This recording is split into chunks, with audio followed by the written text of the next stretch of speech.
Hi, everybody. Welcome to the Starlight Archive, the best Criff and High Republic podcast this side of beautiful Nalhada.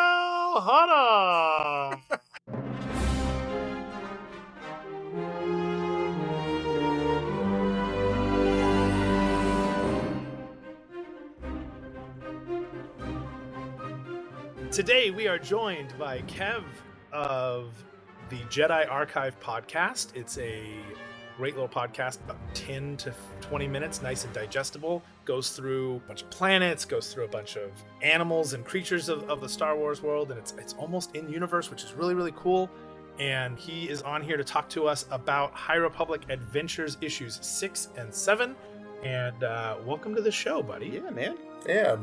Right, Sons, everybody. I'm super excited to be here. Super excited to talk about the High Republic.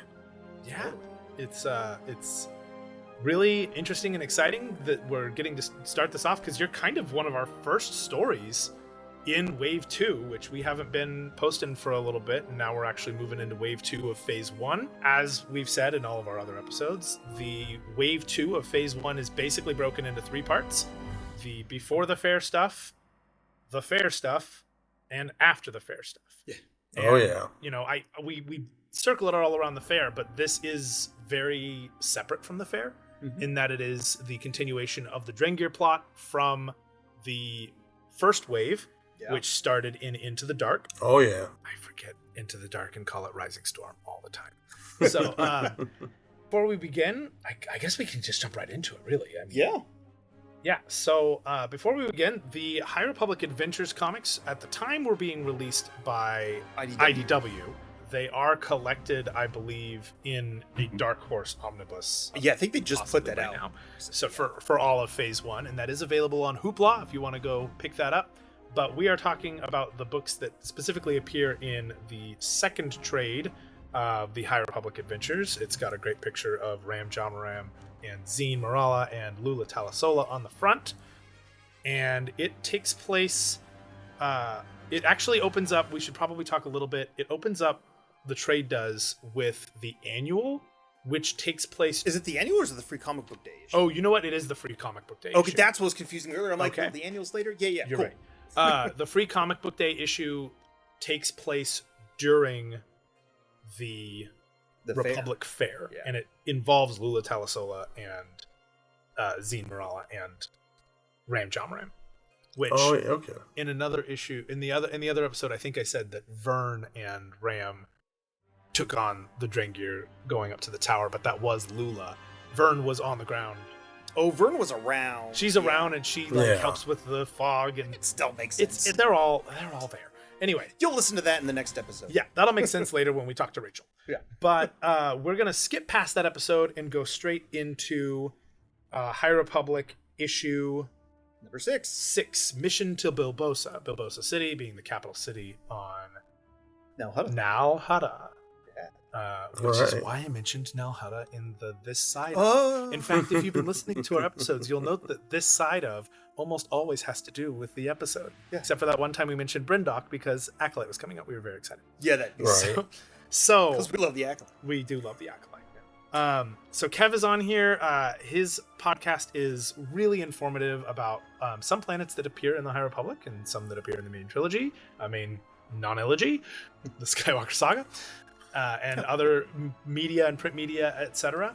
So we're really excited to have you on here. Let's jump right into the comic. Before, as far as what we need... Sorry, let's not jump right into the comic. I say that's not what I meant. Let's jump right into what we need for... We're not jumping right. Before we start talking about the comic, I want to talk about what sort of things you might need to know before this happens. Yeah. So, thankfully... The High Republic Adventures, by and large, doesn't really impact the main High Republic story, especially going later on. But it is impacted by the main High Republic story, and every now and again things will pop in. Yeah, different characters will show up, some minor storylines will kind of bleed into it, and that's what we'll see these next few issues. Yeah, so before you begin reading this, if you're looking to have the backstory to make this make sense, then feel free to read the things we're about to mention. And if you would rather we just explain the backstory, congratulations, you came to the right podcast. There are spoilers abound in this episode. We do have a spoiler-free episode. If you haven't listened to that, go ahead and listen to that if you're looking to read it and want just a little bit of background. But going into this, you need to know that the Drengir are a giant plant monster hive mind that are released across the galaxy in the events of a book called Into the Dark. And really, for these 2 issues, you really just need to know that the Jedi are fighting them in an uneasy alliance with the Hutt clan. That was set up by Avar Kriss. Avar Kriss and Mayarga the Hutt in High Republic, in the High Republic series by Marvel. And those are issues 3 through about 5 when this takes place. But that uneasy alliance does have a little bit of diplomacy that needs to happen, which is what happens in these 2 issues. Yeah. And I would say that the only other thing you might need to know are the crew of the vessel.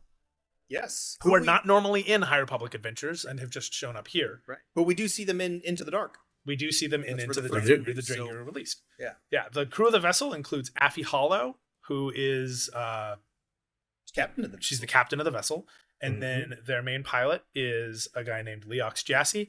He's basically Matthew McConaughey. I was gonna say, is it just me, or like does any does anybody just picture McConaughey? He literally says all right in the tail end of phase 1. Yeah. They know. Well, and and Claudia Gray, we talked about before, she even said like, oh, he's 100% Matthew McConaughey. That's who I based him on. Yeah. Right. I mean, it does. I don't know if you guys have listened to the audiobooks, but it doesn't hurt that like Mark Thompson, the guy that narrates most of the main novel, the adult novels, absolutely uses a McConaughey voice. Oh, 100% he does. He does.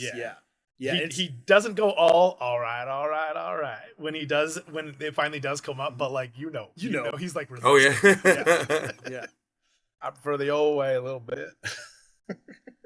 Yeah, so that crew's there, but not only those 2, we also have the most important guy. Oh yeah, you can't. Geode the hero. You know it, dude. Geode, what a guy. I want to be Geode when I grow up. Dude, stand up, dude. Just great. And honestly, Geode in the comics is so fun because like they always say things like, "Oh, Geode, a man of they knew he was a man of few words, but he always made a good point." Or Geode sat in stunned silence. Yeah. Or contemplative silence. Yeah. Geode, listened attentively and said nothing. Yeah.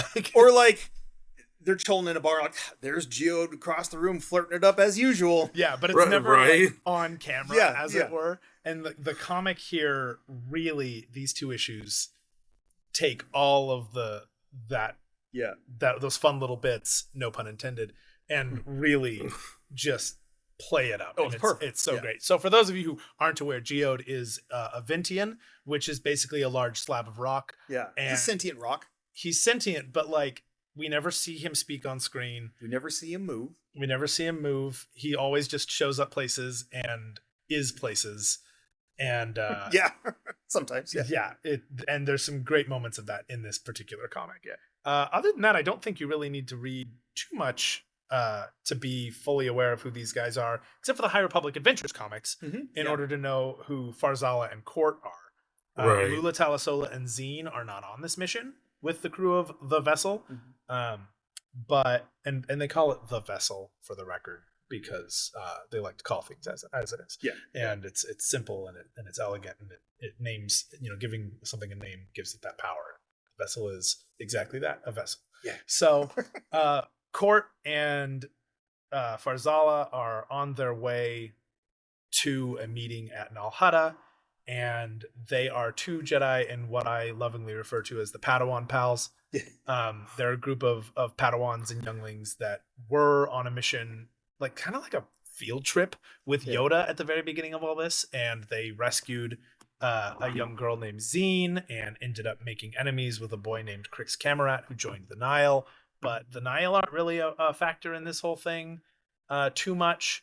Right. And because at this point in the galaxy, they're kind of they've been largely defeated, and there's only little small pockets of them. But the Drengir are the main issue. Yeah, Drengir are kind of our main threat right now. So, and like we'll see like Lula, as a youngling, fighting, play fighting with practice sabers with Farzala and stuff, even on the first page. Yeah. But that's those characters. Court doesn't speak basic. He kind of just speaks with this weird symbol thing, which I always kind of hear in my head as kind of a like the Qbert sound. Yeah, exactly. Almost. Yeah.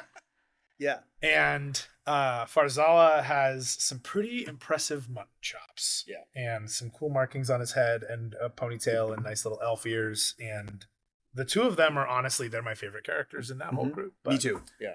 They're on their way with Obertik Glee, who is kind of just an octopus with kind of like a helmet.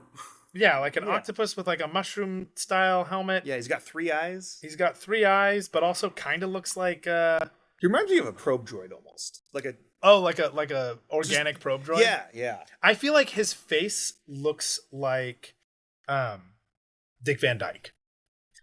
Like he looks like Dick Van Dyke with 3 eyes to me in the way that he's drawn. Yeah. And maybe that's just me. I can definitely see that. I hear sort of a Dick Van Dyke voice with him when he goes to speak. But take one of those things. I could see him stumbling over his especially like when he's having the really good talk in the next issue, and he's like talking about the living force and the cosmic force and all that. Yeah. Like I'm seeing some serious Dick Van Dyke faces. Look at that guy. Okay, like I can dig that. Yeah, Dick Van Dyke with a 3rd eye. Yeah. Anyway, Obertik has lived for like 1,000 years. Yeah, he's already around 1,000 years old at this point. Yeah, he's had multiple Padawans. And he's got tentacles, and he is unfortunately very sleepy at the beginning of this whole issue. Yeah. So let's jump into the issue. We open up on a cool splash of this character who is unknown to us, and it's Master Talbota. Yeah, he's kind of a superhero to these kids. It's really cool with this because he's basically an ancient Jedi that has become legend.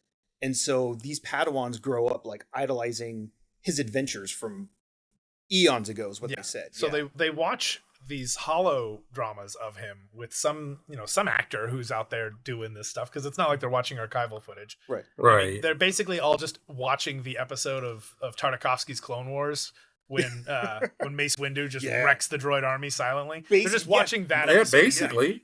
Yeah. That's the energy it gives, and it's great. Yeah, but he's like doing some the Force Unleashed stuff, dropping Star Destroyers with the Force and doing all this stuff. And Farzala's narrating, and he's kind of talking about how like Talbota was the greatest Jedi ever. Like that's who we all aspire to be. Yeah. And he was our hero, and Lula and I used to like argue about, who this Jedi was. Yeah.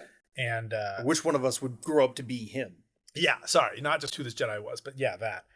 And it talks about them like kind of pretending to be him and playing as him, and he is their Luke Skywalker, their Indiana Jones. Ooh, yeah. Right. Yeah.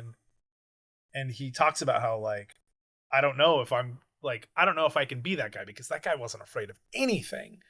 Yeah. And that, all these High Republic Adventures comics definitely put the message kind of up front in a way that some of the other ones may do it a little bit more subtly. Yeah. But it's really fun too, because I feel like these stories. Oh, I don't know. We hear the dog, but I'm like, wait, that's not my problem. That's not even going to be in the audio. I feel like these stories, like they put the message up front, but they also really have open, very clear conversations of what it is to be a Jedi. Yeah. And I find that to be kind of refreshing, honestly. I love it. Yeah. Right. Jedi lore and how they learn, and especially around for this era of the High Republic that's before the Skywalker saga, like we get just a different perspective of the different Jedi Masters teaching perspectives as well. Yeah. And that, kind of comes up with a lot of the conversations that we see in the rest of the High Republic of like how everyone sees the Force and how everyone views the Jedi code and Jedi attachments and that kind of thing. And their role within the galaxy. Yeah. It's nice to see a lot of philosophical conversation about what the Jedi are among the Jedi, and see how that varies from master to master, from temple to temple. And we see also just like their own, their clothing change depending on what temple they're from, and that kind of stuff. So very, very cool. Yeah. I always thought it was a great a great part of the High Republic is seeing, how different Jedi picture the Force in a different way, or how they envision it, or how they relate to it. I always thought it was a really cool, like, kind of feature that they did. Yeah. How, Avar sees it as a song, and Right. Elzar sees it as an ocean. Ram sees it as, like, mechanics of a machine. Right. Yeah. It's just, and you can kind of, you can kind of relate to that in your own way. Yeah. Like when, and I think anybody who's ever meditated kind of can relate to that. Like, oh yeah, like they're all using like a visualization technique basically. And some visualization techniques just don't work for you, especially if you've tried multiple forms of meditation. You're like, yeah, the idea of like the world pulsing as an ocean it doesn't speak to me. Yeah, but like I see the world more like this, and like Ram being very autism coded, like it makes sense that like, oh yeah, the world is a machine and it works the universe is a machine and it works this way, right? And it's supposed to, like, all the things are supposed to be working together, and when they're not, you can see how that begins to break down everything else. Yeah. Exactly. Yeah. Love that stuff. Yeah. So they're on the vessel. Yeah. And Obertik is napping, taking a nap, hibernating, snoring up a storm. Yeah. And I mean, what else are you going to do on a long flight? Yeah. So no big deal. It's super chill, relaxing.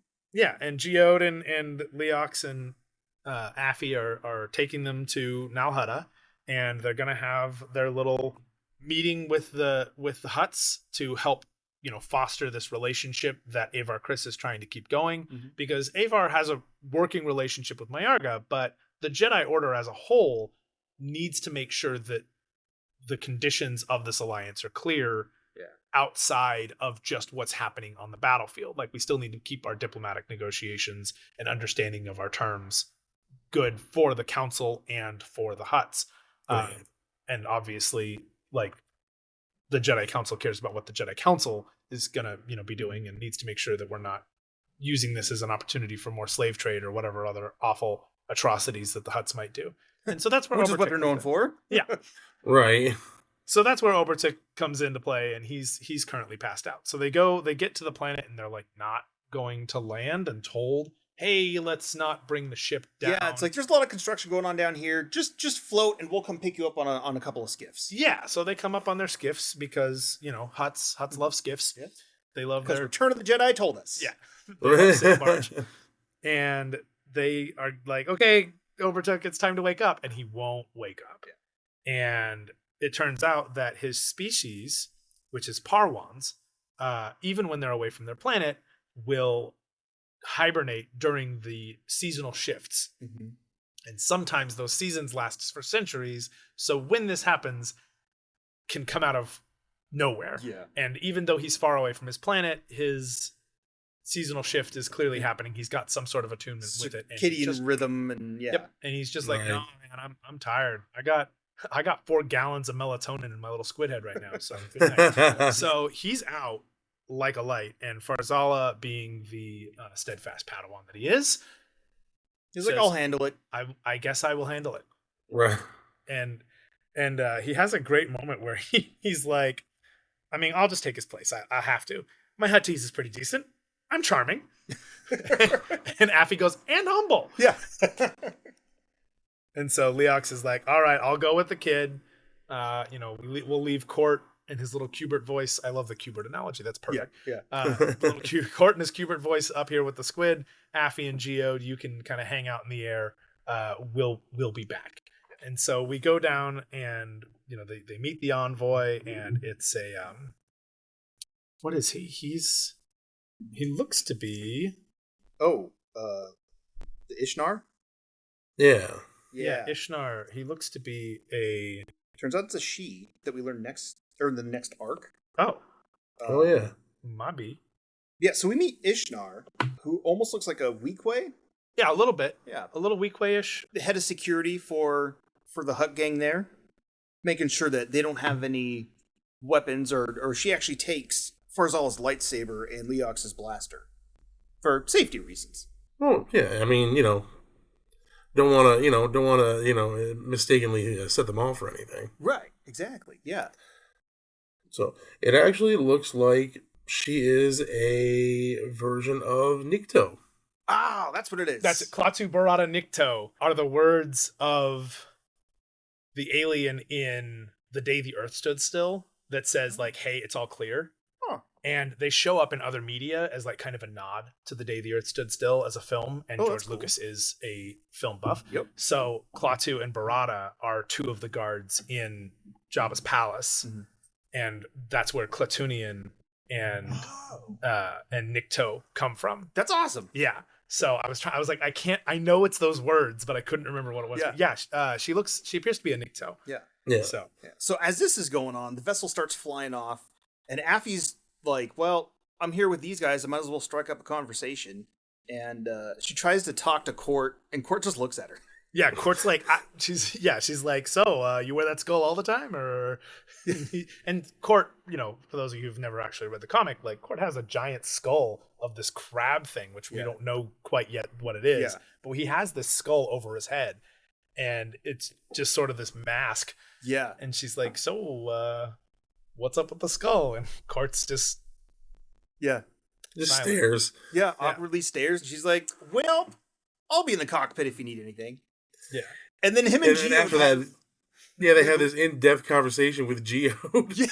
Yeah, suddenly he has 2 full bubbles, like 3 lines and 5 or 6 lines of just whatever his Qubert language is, as with a hand on Geode, and then Geode looks back at him, silently, just being there for support. And then they hug. And it's beautiful. And it makes sense. And it makes perfect sense, just like the world does when Geode's around. Yeah. Meanwhile, down over on Nal Hutta on the floor, we get a new hut, Scarabda the Hutt. And I don't know that Scarabda the Hutt has shown up anywhere else. This is her first appearance? Her first appearance, yeah. So Scarabda is Mayarga's sister. Mayarga's sister. I did not know that. Mm-hmm. That's exciting. Yeah. And, they're here for some diplomatic envoy stuff.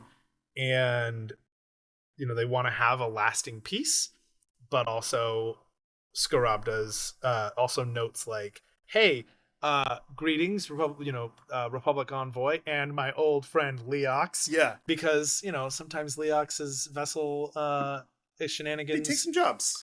May do some jobs for the Hutts, apparently. Some legally questionable work, Yeah. Big deal.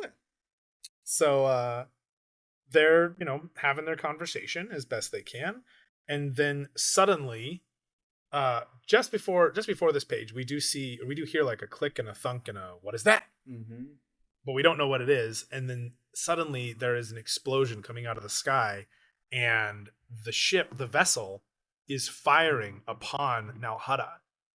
And that's a real bad sign for diplomatic negotiations. Diplomatic negotiations. That's not a great way to kick it off. No.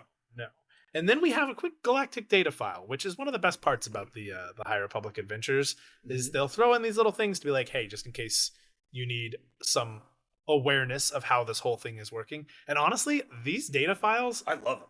I mean, I love them, but also right? Some of them are so important to understanding what's going on. And if you don't read the High Republic Adventures, like, you might not see. Yeah. Like, we don't necessarily know for sure what those big gold statues are. We can assume by reading Into the Dark. But here, those exact statues in the same form from Into the Dark and from the issues of the High Republic Marvel series are like laid out and clear. They are relics of a forgotten past. They are some sort of Dark Force statue, and they have something to do, as we've gleaned from the High Republic comics, which we'll get to next issue. Yeah, which we get to next episode. They'll have something to do with the sealing of the Great Progenitor, perhaps. And then we also see, this is also the only other time I think we've seen the appearance of this particular Jedi in this next panel. He's like flying in the air with a blue lightsaber. Oh yeah. And we only see him in this and issue 8 of that, or at least that I can recall of the Marvel comics. Unnamed, not sure who this guy is. And he shows up like 3 times in phase 1. And we know there is a Drangir homeworld, and we know that there is an Amaxine station. Yeah. And it kind of catches everybody up. And they do note the Jedi and Hutt coordinated attack, and we see, the other Hutt gang people. We see Mayarga with her badass ponytail and her big armor, Yeah. armor, and then of course Sarek and Terra are there, and an armored Rancor, which is the best part about that entire series. Yeah. So yeah, and then the explosions. Right, we were in the middle of explosions. Yeah. So explosions start happening down Everybody on. starts running out, trying to get into hiding, and then a huge blue Rancor just shows up and breaks out of whatever holding he was in. Yeah, they dive into a corner and they're like, "Okay, we got to get under the, quick, duck and cover." And they get under, and then they're like, "Oh, oops. Run!" And who knew there were blue Rancor? Right? Yeah. Like, We haven't seen multicolored Rancor really since Battlefront, I want to say. Or no, Force Unleashed. On Felucia, there's multicolored Rancor that show up, but we don't really see them very often if at all, in many other places in the current canon, which is very exciting. Yeah. So, yeah, a big old blue Rancor shows up. And then we cut back to the vessel. Turns out it's been taken over. Oh, no! Yeah. By some pirates. They're not Nihil, but they're definitely sketchy. Yeah, they're clearly Hutt clan type pirates, just based on their clothing. Yeah. And so, yeah, they're there, and they're going to take the fighter and get out of there. And then suddenly the pilot realizes that Geode is right there. Yeah. How did Geode get there? We don't know. And it freaks out the pilot, which is hilarious. Yeah, he's like, yeah, there's a bunch of Hutt fighters coming in fast. Ah! Who's this guy? How did that rock get in there? How did it get in the cockpit with me? And they're like, oh no, we have to fix this, figure that out where everybody is. Quick, go catch them. And he's like, and deal with the rock? They gotta put a bell on that guy. Right?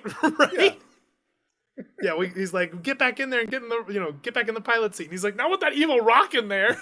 It very much freaks him out. Yeah. So as they're fighting on the ship, we're going back to the planet, where they then, where Farzala and Leox run into some more. They run into the Hutt clan crew that first greeted them, and they're like, including Ishnar. Yeah, including Ishnar.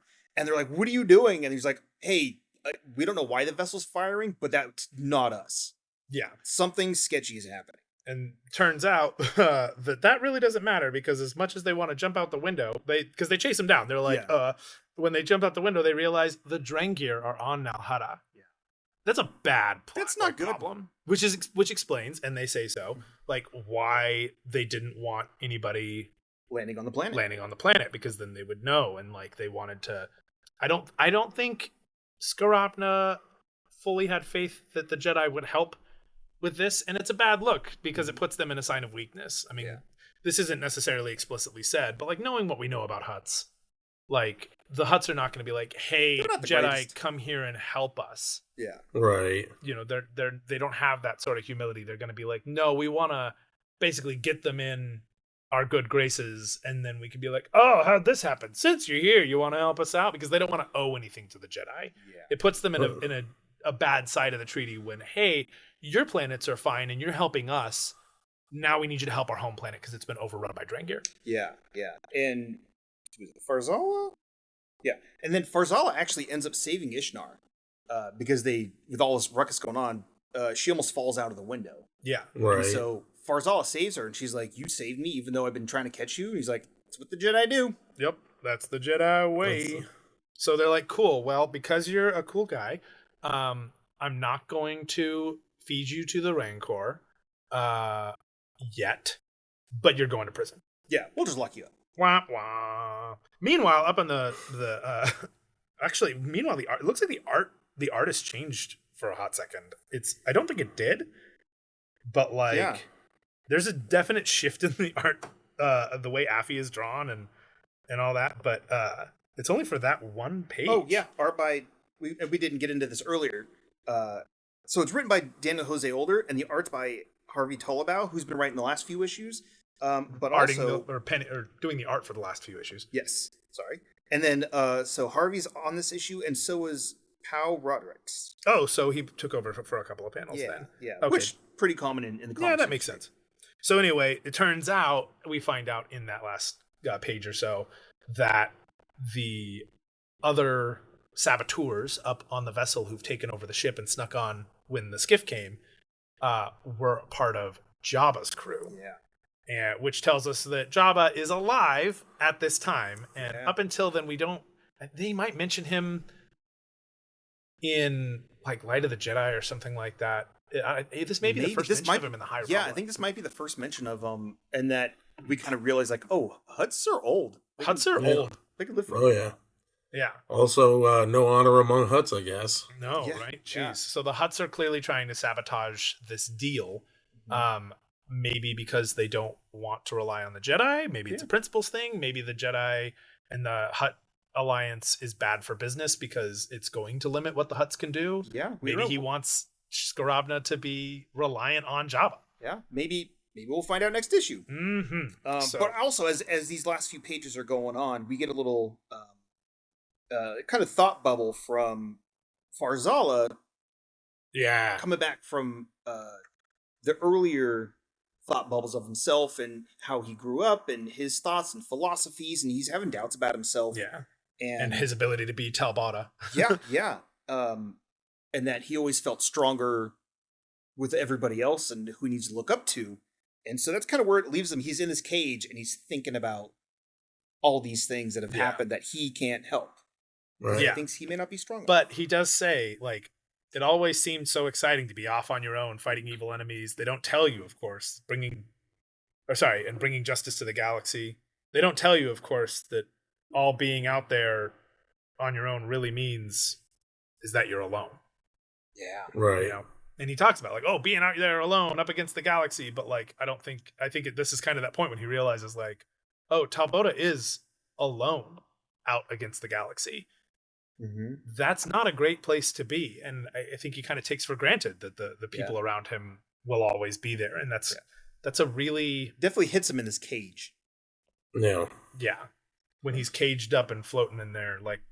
Yeah. Right. Yeah, it's especially, I mean, it's kind of a lesson to learn where, I mean, it's the High Republic and, you know, you have the Drengir on one side and the Nile on the other side, and you don't know, you know, who's going to come back. Yeah. You know, who's going to go out and take these forces on. You don't know who's going to come back. Yeah. A little bit of a war of attrition here. They're just getting worn down. Yeah. Well, that's leads us into the next issue. Yeah. Kind of a little bit of a positive aside here. Yeah. We get to see one of the panels there. Master Overtake slept through the whole thing. Yeah. Right. Yeah, he's just snoring aside from like every time they're like, we gotta find that girl. Like he is just he's in the passed background. out Yeah. in the background. But at this point, we've got Court and Affy hiding, stowed away somewhere in the ship. Geode seems to be missing again. We don't know where Geode went. Geode. He was in the cockpit. Now we don't know where he is. He slipped off while no one was looking, as Geode always does. Yeah. Obertuk is just passed out in his chair, just still snoring away, having a great nap. Very comfy. Yeah. And then on the ground, Leox, Jassy, and Farzala. Farzala are now imprisoned. They've been captured. They're not getting fed to the Rancor, but they're not going anywhere else. Yeah, they're not in a great spot. So the next issue opens up with more Talbota goodness. He's out there fighting hordes. Much again, this is actually when I was like, oh, he's basically Mace Windu in that episode. Yeah. Because he's going up against this full army. Yeah, and it looks like it's a whole bunch of Sith. We don't see the color of the lightsabers, but like, yeah, there's a whole army of looks like lightsaber wielding people. Yeah, he's going up against them. Oh, and they've got spears too, and they're riding some sort of horrific creatures. But I want those stories now. Right? Yeah. How do I get Talbota stories? So he's out there and he's again narrating, thinking about Talbota again, and he's like, our favorite hero of old, Master Talbota, would face down the whole armies all by himself. At least that's how they showed it on the hollows, and it shows our Padawan pals back as real younglings playing with their little training sabers that don't hurt you. And he talks kind of about how he was never afraid. He didn't even fear death. And when we imagined that we'd become Jedi, we never really considered the fact that we'd have to like go into battle. Yeah. Like, this is a time when Jedi really think that learning the lightsaber and learning the forms is about discipline and activity. Like this is PE. You know, it's PE and mindfulness, obviously, but like it's at most it's their weekly karate lesson. Like this is there to teach them discipline, to teach them both mental and physical like strength, but it's not there for them to go to war. Right. They kind of take for granted that the world is at peace, and you know, as one does when they're a youngling. And then we see the dungeon in Bilbosa on Nal Hutta. Yeah, he said it's been a few days, or at least a day. Yeah, it's been at least a day, and he's run down already, just defeated and hurt. Yeah, and he's having these internal thoughts going on, and he's like, no, the worst part about this whole thing is I'm afraid. And Jedi aren't supposed to be afraid. Jedi aren't supposed to be afraid.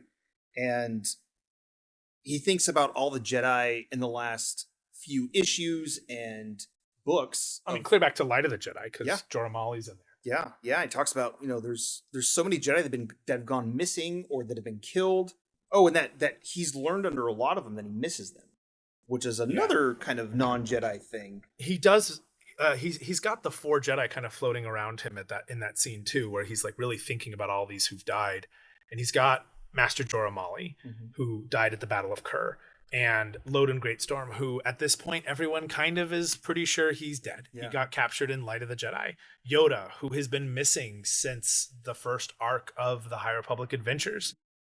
The only in-canon moment we've seen of him since then only came out just this last year in the Young Jedi Adventures, and then he went AWOL again. Yeah. Right. Yeah. And then we also see another Jedi who we haven't seen yet, named Ra Barachi. And Ra Barachi is the Jedi who collapsed after everyone in the galaxy lent their force to stop the debris with Avar. Right. And he fell off a 20-story building because he was he's the Jedi who was holding on, lending as much of his strength through Avar's not battle meditation, but totally battle meditation. And he lent his strength so much and gave so much of it that he collapsed, much in the way that Luke does at the end of The Last Jedi. But when he did it, he didn't just, you know, fade into the Force. He just fell off, and he died horribly. Yeah. But this is somebody that Farzala is aware of. And this is one of those moments where, oh, it's a kid's book. Like, we're talking about some heavy stuff. Oh, yeah. And this next sequence is arguably one of the best things that Daniel Jose Older has written, in my opinion, in the entirety of the High Republic. Yeah. And it is a conversation between Obertuk and a younger Farzala. Well, and also leading into that, Farzala is, you know, having this kind of come to the Force moment. And he's like, shoot, maybe my memories of these great Jedi Masters should be keeping me going. Not this memory of this legend Jedi that I didn't actually know. Like, I knew these other Jedi Masters, and I know they were strong. But he says even more than that, maybe not just the ones that he's lost, but his own master. Yeah. Is who we should be thinking of. Kick into the really cool and then we cut into a flashback, or do we? Meanwhile, back over on the vessel, they're all on the hunt, and that poor pilot is still panicking about Geode. He does not know where he is, and no one else is taking him seriously. Vintians are elusive. They're elusive. So everyone's like, we gotta find that Jedi and that kid, you know, that girl. And the other, he's always like, and the rock. What about the stone slab? And they're like, yeah, sure, we'll him find too. Him too, I guess. Yeah, the rock too. But he's the one who winds up going in and hunting them down, Velociraptor in the kitchen style, as they're hiding behind various portions of the vessel and staying as quiet as they can. And also, I should note, the first moment we see one of the droids that's with them, and I don't know what model droid this is, perhaps you do, but his name is Y99. He's the Matt Berry. Like he has like a malfunction in his voice, and then suddenly he's speaking like this.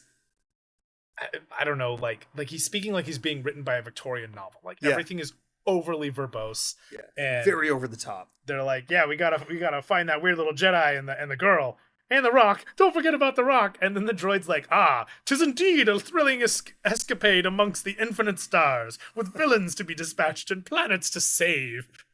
And they're like, what is going on with the droid? And we don't really get to find out exactly what is going on with the droid, but something is off with him. Yeah. And so he, then they're hunting down the girl, they're hunting down Affy in court and doing their stuff in the kitchen, which isn't actually the kitchen, but having their little velociraptor in the kitchen moment. And then we cut back to what's going on in Farzala's head. And that's his conversation. Young Farzala, like his mutton chops are just starting to get dark. But we're having a nice flashback with him as a youngling very early on in his Padawan ship with Obertuk Glee kind of explaining to him that fear is okay. Like fear is all right, which is again one of those nice shifts from what we normally hear. Fear leads to anger, and anger leads to hate, and hate leads to suffering. And all that. And that's not the approach he takes. He's like, oh, fear is one of the great teachers. And I think it's great. We're fools if we think that we're never going to feel fear, that we're never going to be afraid. Yeah.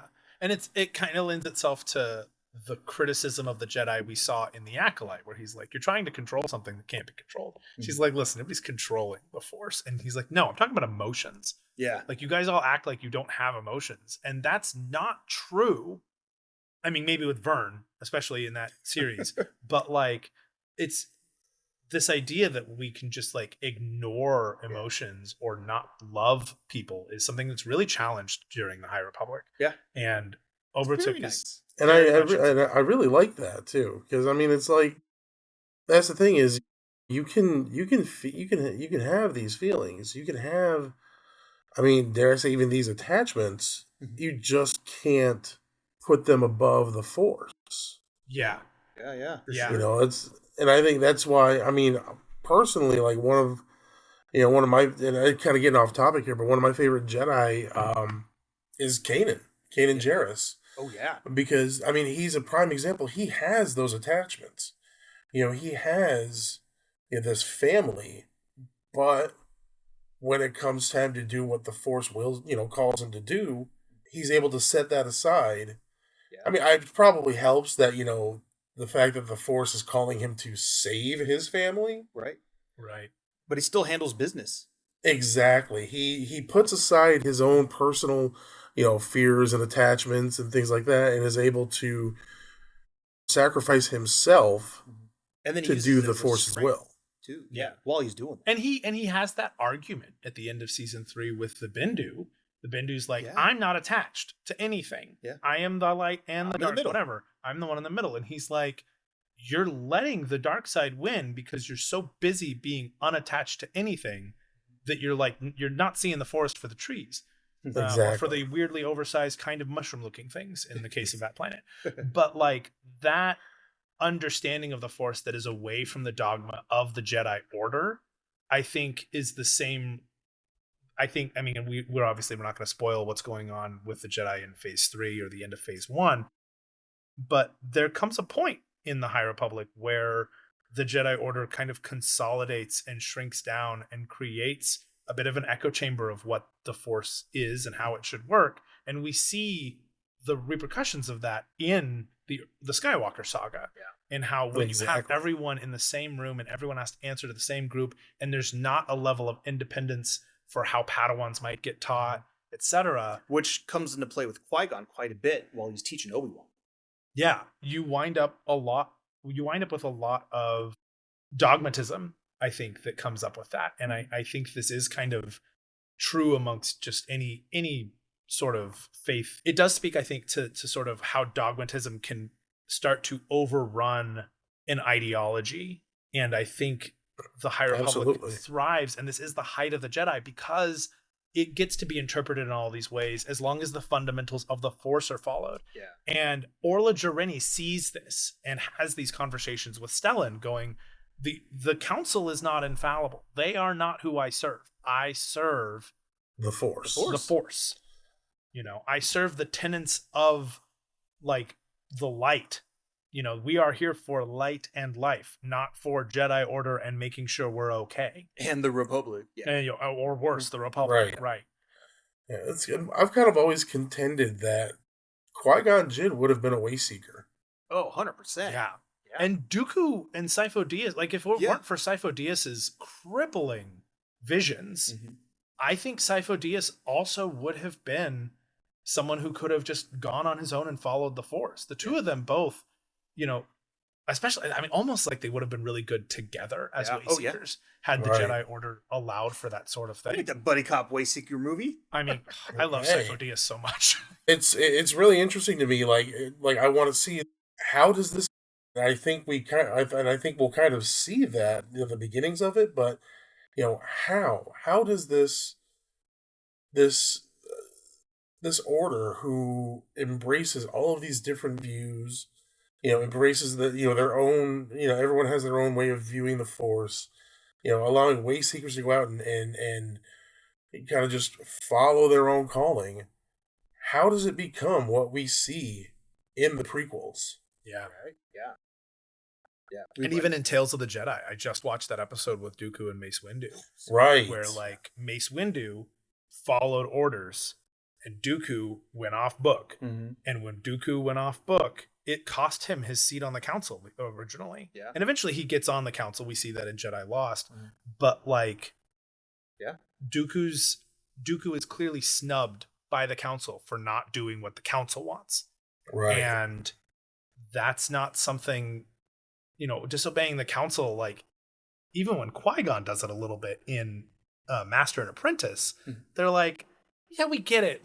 We come in here and we reprimand you. We know that you don't always listen to us, but that's because we want to keep you on the straight and narrow as best we can, even if you are a little off. And at this time, with Obertuk and with Elzar and Avar and all of these other ideas, even though Stellan is the one who's sticking to the rules through phase 1, he is still respected as one way to be a Jedi. Yeah. And he doesn't... Not the way to be a Jedi. And he sometimes gets a little imposy on his opinions, with especially with Elzar and Avar, but there's a conversation about it. About, are you doing the right thing? And they're all quick to say, I don't serve the council. Mm-hmm. I serve the light. And so that conversation I feel like is really clear here. And in the comic, especially in this next kind of moment with Farzala and Obertuk, we see that deviation in a way that's really nice. Mm-hmm. Yeah. And explaining that fear is a teacher. You don't want to fully give in, but be aware of it. Yeah. So meanwhile, in the world outside of Farzala's head, he starts swinging in his cage, doing something. Yeah. And Leox is like, Farzala, what you doing? And then, we cut back and the guy who's, one of the guys on the ship is being kind of toyed with a little bit. They're throwing up little decoys, putting some boots under sheets so that he starts firing at things that aren't actually real. And he's as Home Alone on the vessel. Yeah. All going on the vessel. And then the paint can comes through and So she smacks him over the head and she hits him hard. I'm surprised he makes it out of that. A tooth comes out. Same thing with Harry. That's true. Yeah. So then we come up on what is my favorite splash page of the entire Daniel Jose Older work of the High Republic here. And it's this great speech back and forth. And I feel like the only way to really go through it is to actually read it, if y'all don't mind. Go for it. So he asks, do you know why I carry so many lightsabers, young Farzala? And he says, I figured it was because you have so many arms. And he laughs and he says, no, each one was constructed in the memory of a Jedi Knight who was once one of my Padawans. And Farzala's like, oh no. When you live to be 1,000, young Farzala, you must learn to watch those you care about grow old and die. But this is what it means to be a Jedi. It means we see the bigger picture. And he's like, bigger picture? And he's like, when someone dies, what do we say? That they become one with the Force. It's not just a metaphor or poem, young Farzala, to make us feel better. Their passing gives life to the cosmic force from which the living force springs. The Force is real, yes? It moves through us. We feel it all around. Yes, of course. I miss them all. but I cannot be sad that a loved one has become one with the greatest power in the galaxy, because they remain with us always, through the Force. Nor can I fear the moment that it happens to me. You see? He says, I see, Master. On the day that death comes for me, I will not fear it. And then he's back in his kind of real world, and he says, but today will not be that day. And he breaks out of his cage like a badass. Yeah. Smacks it in. Yeah, that's fantastic. That's awesome. I mean, just like, I love this whole idea. Like, Obertuk's lightsabers are like totems, basically, of his fallen Padawans who have been knighted. Like, he's not like, oh, my Padawans keep dying. Yeah. You know, they're all his attachments. Yeah. Yeah. And he just lives long enough to be like, hey, like, I think that comes back around to the Jedi philosophy. A lot of the Jedi are humans and humanoids, and they live about a human lifespan, whereas Obertuk is already 1,000 at this point. So he has a different perspective on life and light, or dark, actually. Yeah. But yeah, he has a different perspective living for so long. Which I wonder if the Wookiees and even Yoda is kind of up and down. We get a lot of his perspective in the other books and comics and stuff once we figure out what's going on with him. Okay, so we're coming up on the end of this. He breaks free. We do have another galactic data file, and it shows us all the planets in the Hutt, like, protection, if you will. We've got Nal Hutta, Nar Shaddaa, but we also have Sircon, Vodran, and Klaatuine, which is really cool. And then we see a couple of Hutts, too. We've got Scarabda and Java, and then someone called Gracchus, which we have not really gotten to explore that. But these slime-covered these slime-covered slug-like Hutts use their physical power to run most of the galaxy's large criminal syndicates, which is funny that they say physical power, because like these guys aren't really doing anything physical at all. Yeah. Right, they're all repulsor sleds. Yeah. Right. So, so then they're out there. This guy's still panicking about the rock, calling him a inanimate mineral matter aggregate. And when I first came across it, I read it like 2 or 3 times. I was like, what? Who is he talking about? Oh, genius. And then, boom, Court throws a lightsaber up and is like, no. Except, And so then the guy who's the most afraid of Geode finally catches him, and he's like, aha! You, stop right there! And then right behind comes, and you can see Obertuk still passed out in the background. Yeah. And then Affy comes up and she's like, how about you stop, huh? And then behind her, or as an alternative possibility, you stop, delinquent adolescent vagrant. Ha ha! And that's the droid that's gotten a little wonky. And then, we see Ishnar, right? We see Ishnar, and they're getting their butts handed to them by Drengir. And then it's a wait, is it? Yeah, they're getting their butts handed to them by Drengir, and then out pops from the door this large squid. It's a tentacruel, like clearly, but it's being ridden by Farzala and Leox, and they come and they save her again, and she's like, "You keep saving my life when I've done nothing but chase and imprison you." And Leox is like, "Confounding, isn't it?" And so Farzala sends the thing after the Drengir, and then I love this little moment where he's like, I'll be needing my saber, please. And Ishnar says, "And if I refuse?" And he's like, "So be it," and then takes it out of her little holster with the Force. I'm just going to take it anyway. Yeah, I'm taking it. Like, I was being polite. So Farzala gets his lightsaber back, and they're like, cool, we got to go explain to the Hutts what's really going on here, that this wasn't us. And so meanwhile, Affy's up on the top, and this droid is just going off again. What a blessed, momentous rendezvous with fate this has been. What a wild and serendipitous ride for our rugged fellowship of unusual characters. Alas, I must dispose of, and then boom, lightsaber comes through the chest. Yeah. And then he's like, although I am perfect, it seems I may have slightly miscalculated. And then, 2 other lightsabers show up. That moment when somebody made that gif of Grievous, and he ignites like Yo, yeah. not just the 4 lightsabers, but like 6 more, Yeah. and then spins it and just kind of just disintegrates himself. Yeah. It's kind of that. You're right. Yeah. Just 4 lightsabers. There's 4 lightsabers coming through here, And it's overtook. And Obertook is Finally woke up. He's like, hey, what I miss, guys? Yeah, basically. And so then we go back down to the bottom and we see really what's happening here, and that is Jabba being Jabba. Yeah. Being like, yeah, really, You really messed this one up. Maybe I should take over. Yeah, maybe I can handle this sort of thing. And then in comes Farzala going, hey, Scarabda, I swear to you, like, I had nothing to do with the attack on your palace. And Ishnar vouches, and Jabba's like, I'll support that big guy. Then everybody on the crew, or then everybody on the vessel ends up hollow calling in. Oh, yeah. And they're like, hey, we caught the guys. Yeah, see these guys? And then Scarabda's like, Jabba, those are your crew. What the hell? Yeah. And then Obertook is like, hi, I'm supposed to be the Republic envoy. Farzala's going to take over for me, right? Right, Padawan? Then we have our little moment again with Farzala, Farzala's thoughts. The truth is that those Tal Boda stories have it all wrong. The Jedi become a master by facing fear, not pretending they don't feel it. And the only way to do that is by realizing that a true Jedi is never really alone. And then we have a nice little splash page of Farzala kind of figuring it out. Mm-hmm. And the fallen Jedi or missing Jedi that are above him are all kind of looking down on him in a sort of metaphoric way of like, yeah, man, you get it.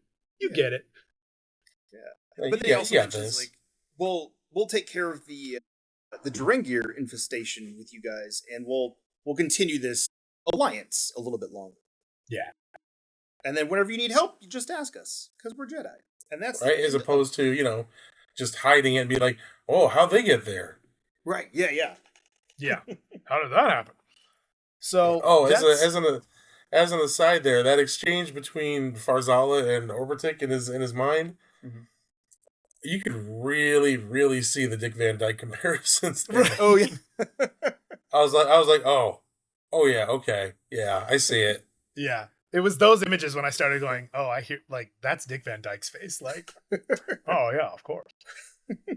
Get a little terrible Cockney accent out there. Oh God, full on Bert. I made a reference to Bert yesterday because of a Mark Thompson choice that's in Phase 3.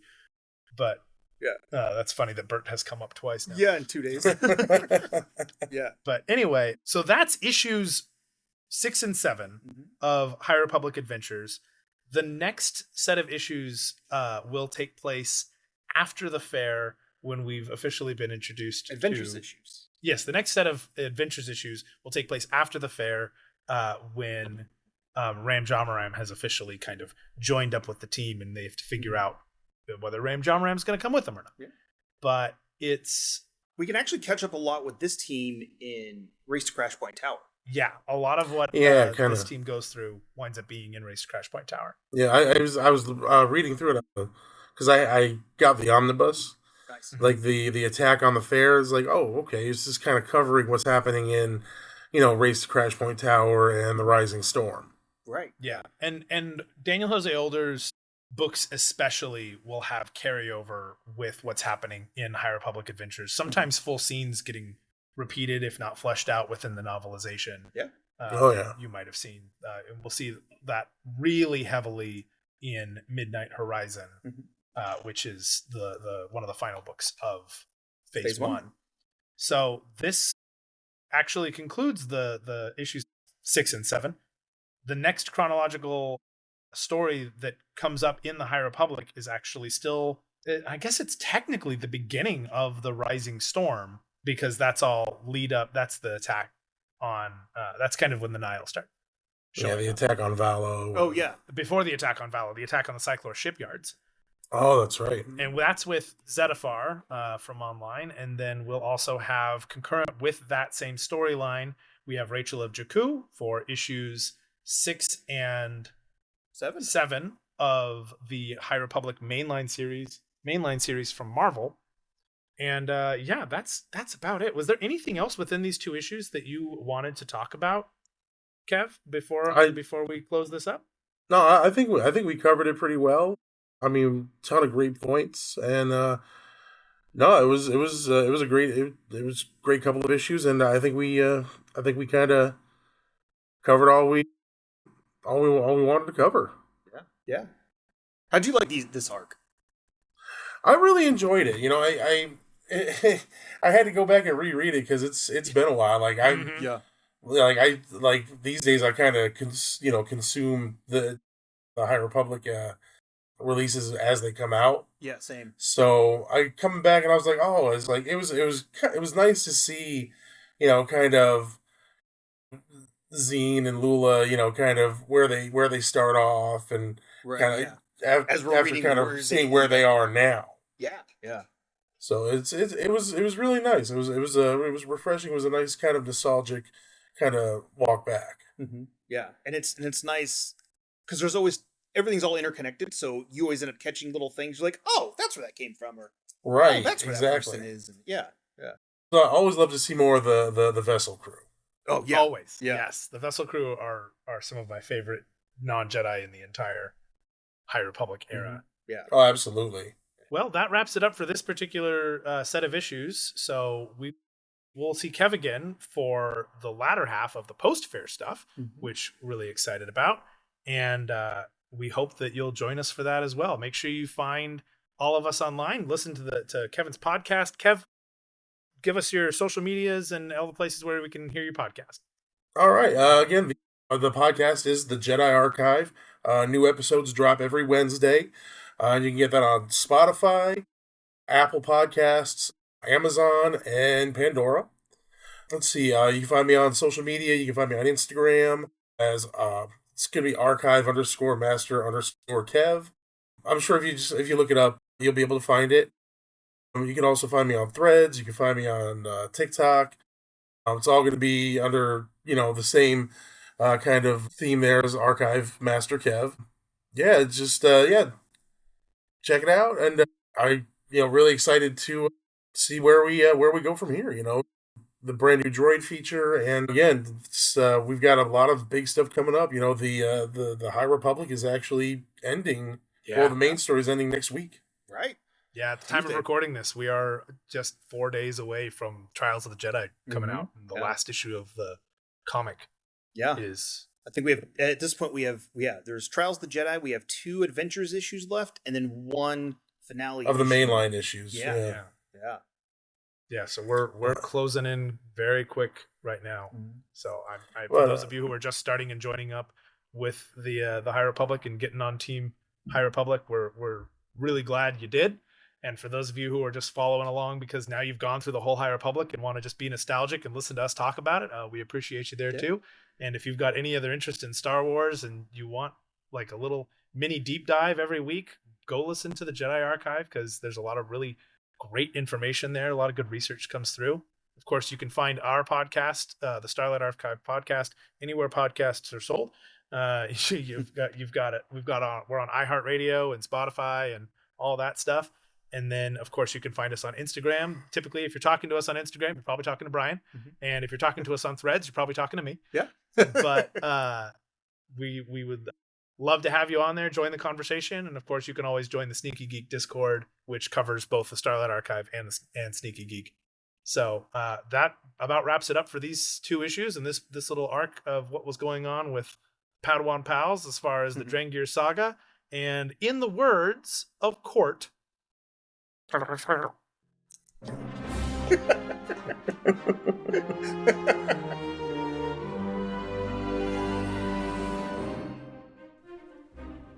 Starlight Archive is brought to you by Bryce Rankins and Brian Romero. It was edited by Bryce Rankins and Brian Romero.